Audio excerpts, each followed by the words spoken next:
Hello, my name is Kareem. My name is Omar, and we're going to be doing our post game reactions for the France versus Morocco quarterfinals game. So let's get started. The game ended 2-0. France won. Right off the bat, in like the first 20 minutes, you can tell France had control. The momentum shows it on this graph. And I just think overall, France dominated. There wasn't much for Morocco to really do.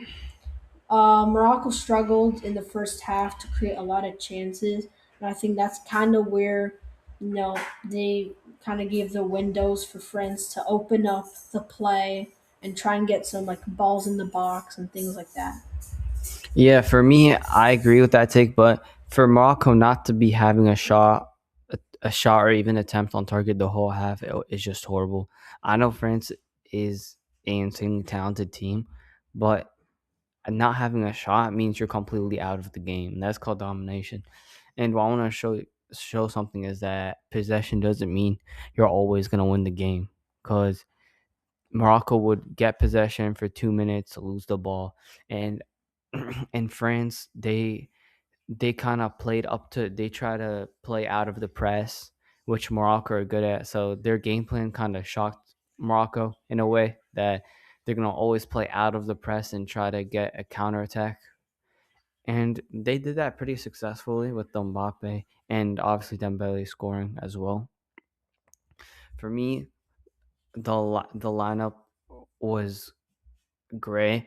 But the problem is for Morocco. I thought they should have started instead of Brahim Diaz.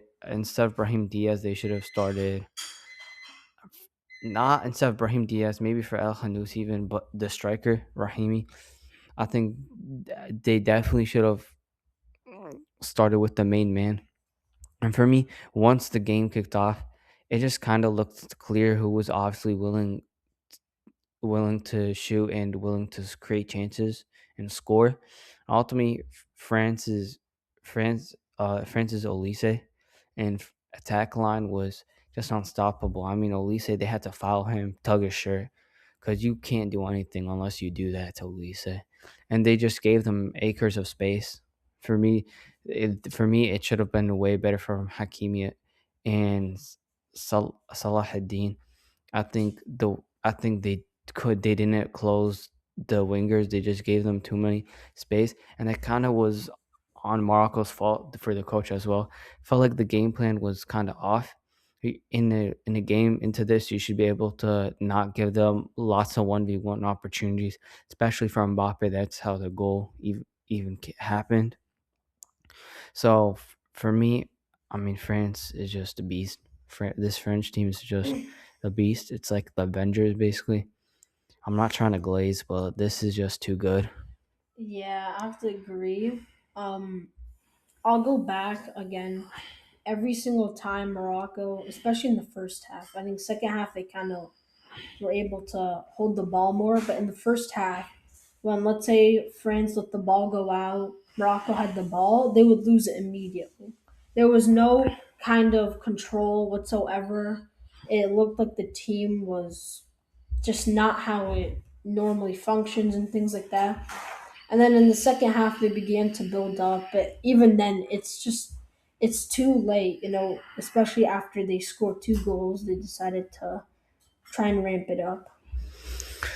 For me, the problem was that they would stall the ball in the midfield too long. Even Buwadi, I mean, I like this guy since the beginning of the tournament, but these midfield, the two DMs of Morocco just stalled the ball, and they always find themselves playing back. And France is playing as a team trying to pressure them when they're normally comfortable with this pressure, but France were playing a man-to-man press, which they found very difficult to contain, and they did it very quick. Like it wasn't like a whole team press; it was just within like a minute, it would be the whole team man-to-man pressing everyone. And yeah, that's for me it with this game. Yeah. Just to add on, every time Elise was given the ball, it was like they couldn't do anything about it. Even fouling him was not enough. The amount of times he turned his body around the players was insane. Every single time he got the ball, he did that. So yeah, crazy game.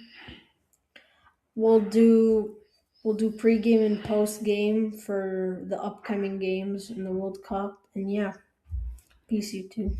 See you, YouTube.